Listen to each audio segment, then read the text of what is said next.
Deadpool and Wolverine boast god-tier healing factors that effectively make them immortal, as no matter the severity of the injuries they suffer, both Wade Wilson and James Logan Howlett are able to bounce back almost immediately. However, the nature of their respective healing factors, while identical on the surface, couldn't be more different, and those differences lie with how each of them got their healing factors to begin with.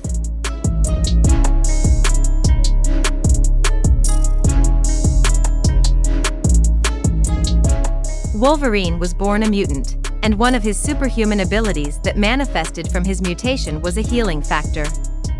Logan's body repairs itself rapidly after he suffers an injury, and it also constantly works to keep Logan perpetually healthy. Sickness, disease, and even the adamantium poisoning from his metal-laced bones are all held at bay by Wolverine's healing factor.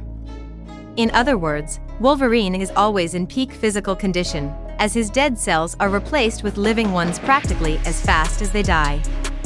Deadpool, on the other hand, is the exact opposite. Oh. Oh.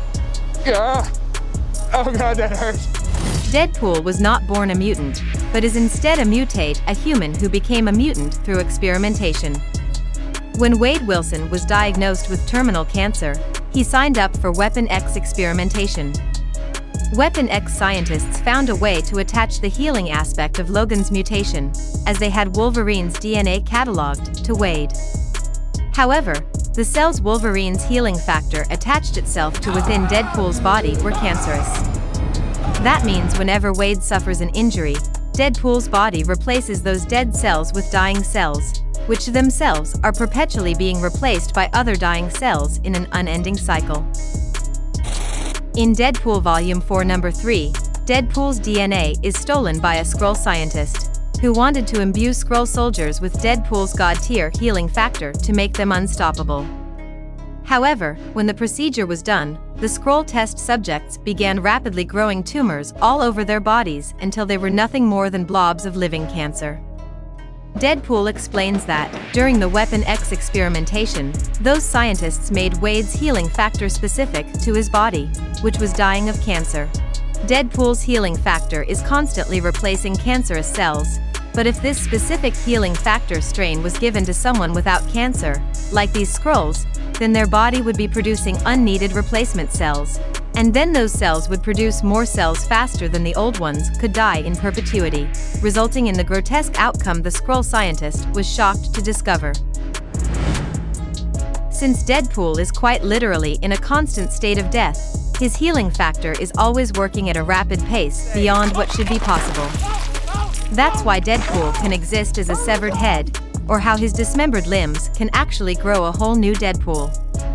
Wade Wilson is constantly dying of cancer every moment of his life, and based on how his unnatural healing factor manifested in his body, that means nothing else can kill him. This gives Deadpool a huge advantage over Wolverine.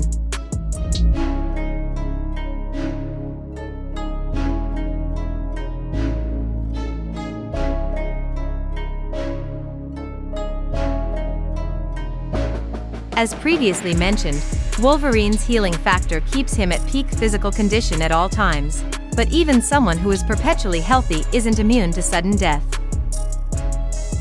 Wolverine has been obliterated by Sentinels, vaporized in the sun, and, as shown in the iconic death of Wolverine, suffocated after being covered with molten adamantium that rapidly hardened. While this isn't to say Wade Wilson definitively cannot die, the differences in their healing factors make Wolverine much more susceptible to death than Deadpool, with the reason being that Deadpool is technically already dead. Not only does the nature of Wolverine's healing factor make him more vulnerable than Deadpool, but it also has an expiration date, whereas Deadpool's does not. Wolverine's body is only going to produce healthy cells for so long, and while his natural lifespan is far longer than an average person, the replacement rate of those cells will decrease with age. Eventually, Wolverine's body won't be able to fend off illness or heal from injury, and he will naturally die. Deadpool, however, will not experience the same decline, making him the more effectively immortal between the two of them. How they recover is, indeed, opposites, but at the end of the day, Deadpool and Wolverine are two badass powerhouses who are nearly impossible to kill, something that's shown with every one of their epic team-ups.